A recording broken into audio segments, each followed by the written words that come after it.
to have new listeners. Of course, you Okay. always have. Yes, we always have new listeners. So we are in diet and health. What we do at diet and health is to help you understand your health better.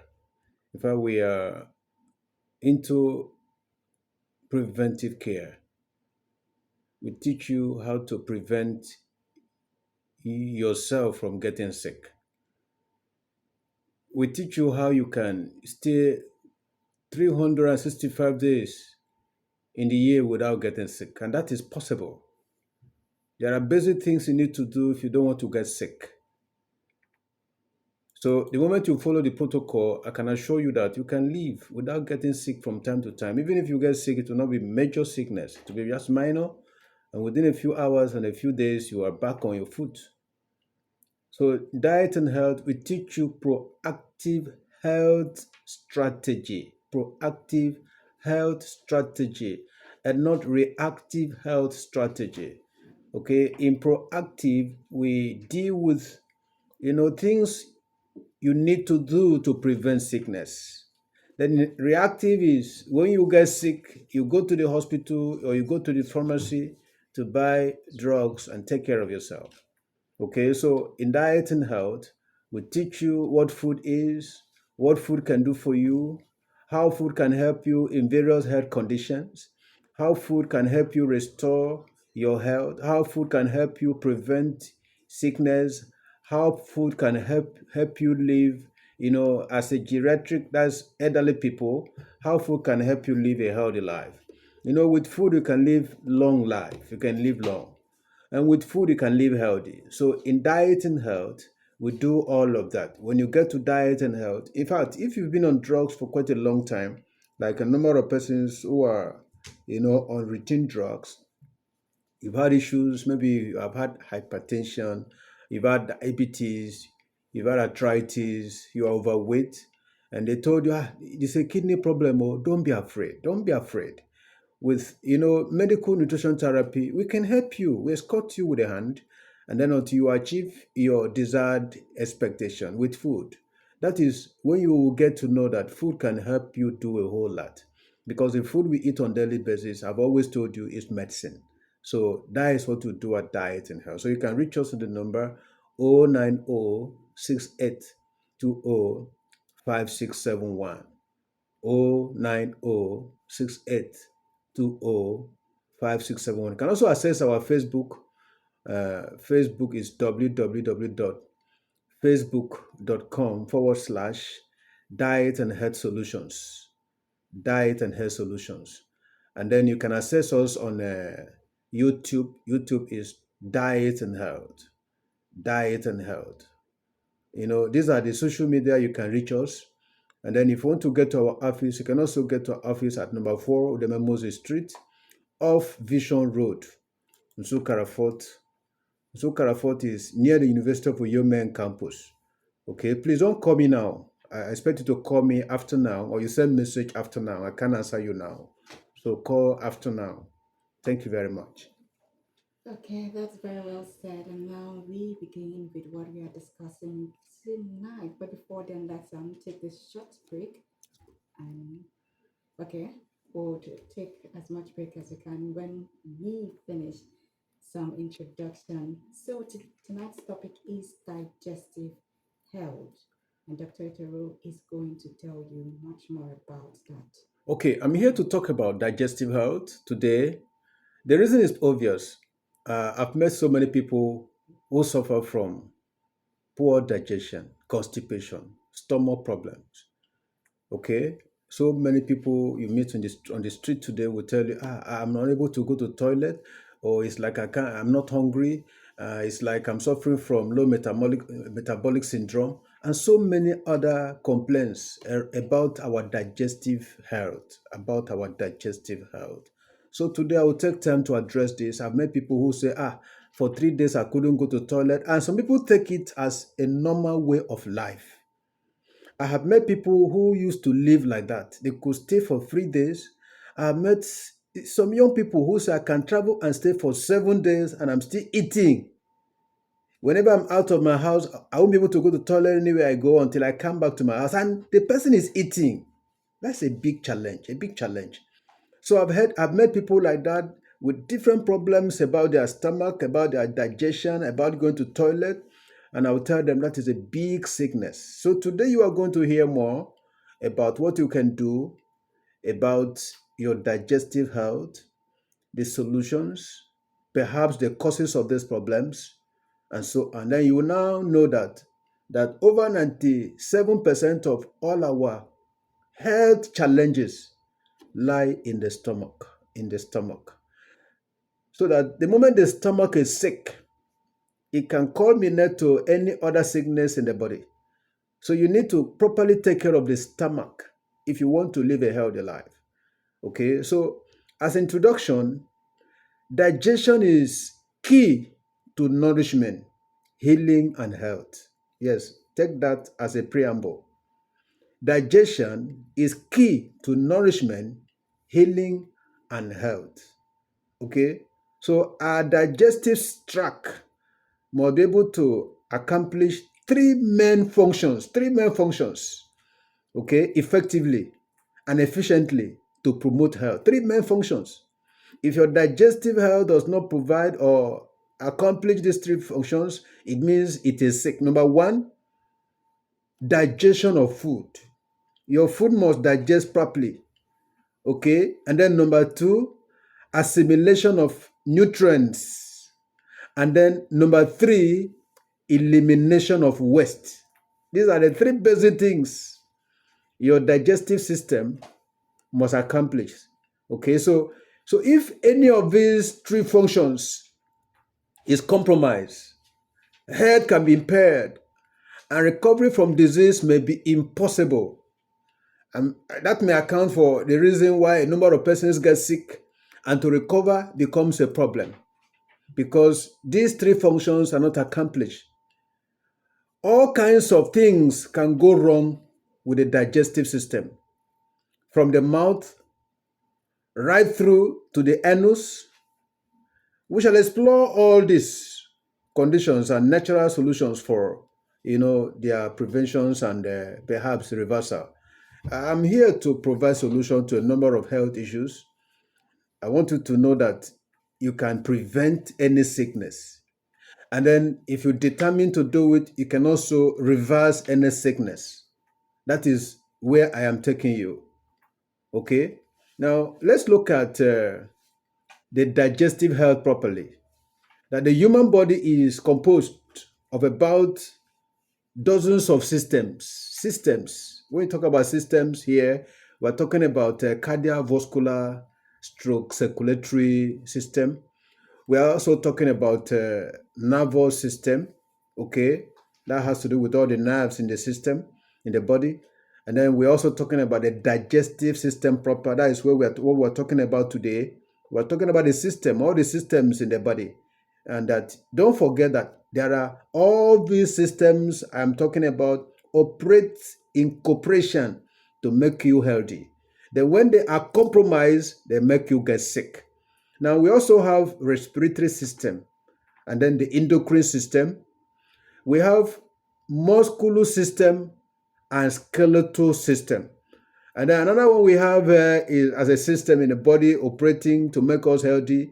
And if they are compromised, they can make us sick. Is immune system, lymphatic system, and then the excretory system, or you can call it urinary system, and then the reproductive system. Okay. Another one is what we call integumentary system, and then finally the sensory system. All of these, about a dozen of them, operate in the body to make you healthy. Okay. Now, I want you to really understand what we are going to talk about tonight, because if you don't understand, you are not going to follow me. Please follow me religiously, because I need to teach you a few things before we go straight to what I think you want to hear. When we talk about digestive system or digestive health, and I mentioned that people cannot go to toilet, people feel a lot of issues. You want to hear the solution. Please, not the solution first. It is important to know what has led to one thing, and how one thing led to the other, and so on. So it's better you learn. Now, when we talk about digestive system, we're talking about there's what we call motility. And this term is referred to the ability of the digestive system to move what you eat through the system. So digestive health requires a complex system of nerves, muscles to prepare the product of digestion from the truth all the way through the bowel movement. That is what we call motility. Okay? And so in peristalsis, that's similar to motility. Peristalsis refers to the wave like muscular movement that pulls digesting food through the digestive tract. And then the bowel, what we call bowel movement, defecation or elimination of solid.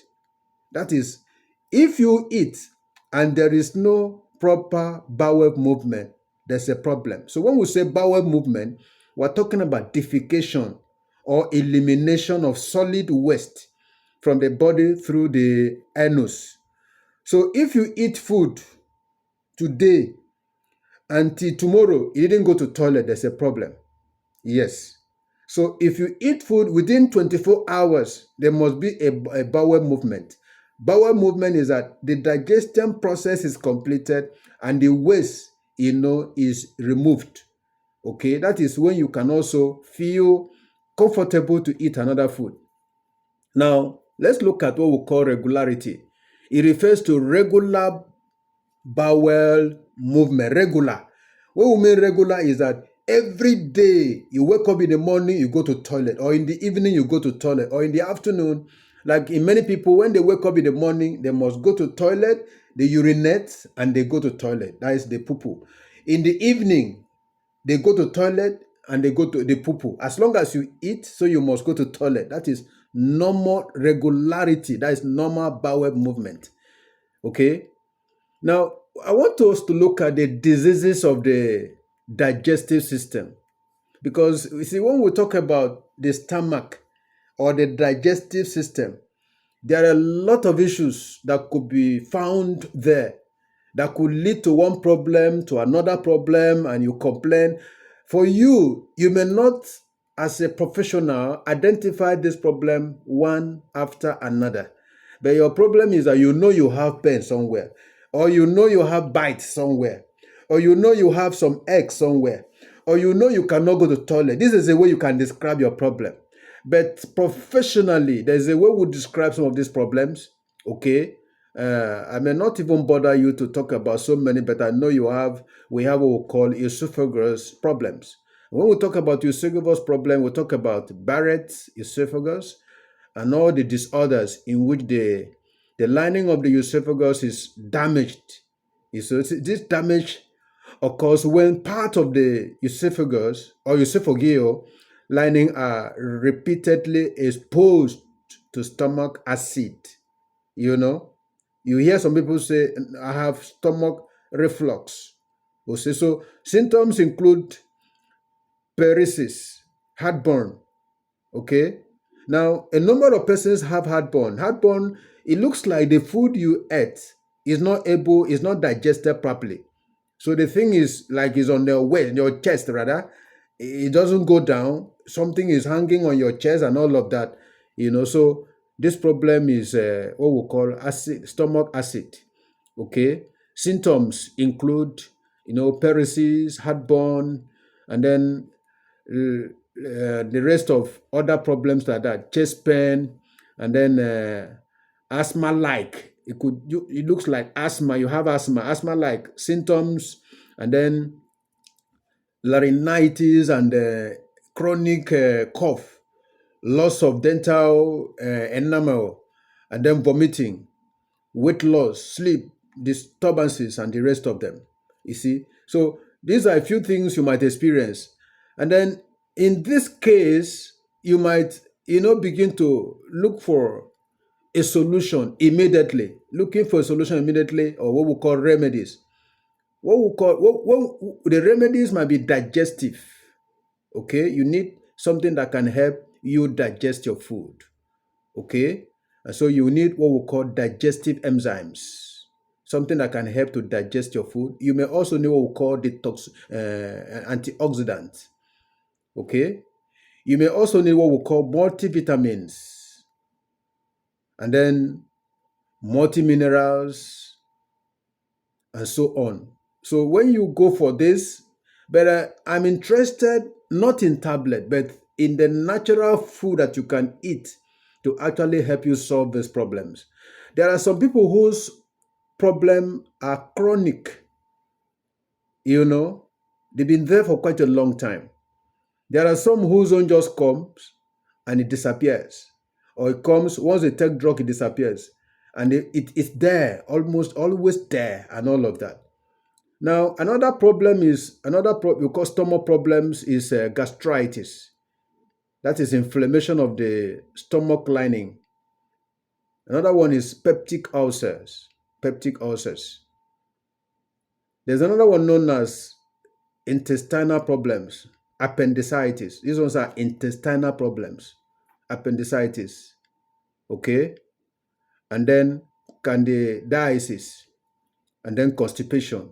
Another one is diarrhea, and then the diverticular disease, and so on. So these are many other problems that can affect the intestinal world. Okay, now let's look at inflammatory bowel disease. Inflammatory bowel disease. When we talk about inflammatory bowel disease, we're talking about Crohn's disease, ulcerative colitis, okay, irritable bowel syndrome, IBS, and then lactose intolerance, leaky gut syndrome, and so on.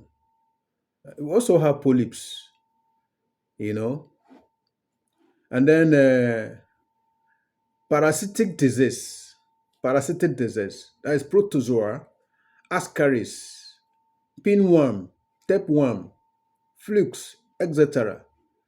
And then another one is symptoms of intestinal parasite, which is diarrhea, gas or bloating, nausea or vomiting. Okay. Now, another one is stomach pain or tenderness, fatigue or weakness, weight loss. Weight loss could be because the food is not digesting or the food is not assimilated into the system. And so, most likely, the body is not using all the food you've been eating. So, it might lead to weight loss. Now, there's another one, passing out worm in your stool. Yes, it has happened to some people like that. You go to the toilet and you discover you are passing out worm in your stool.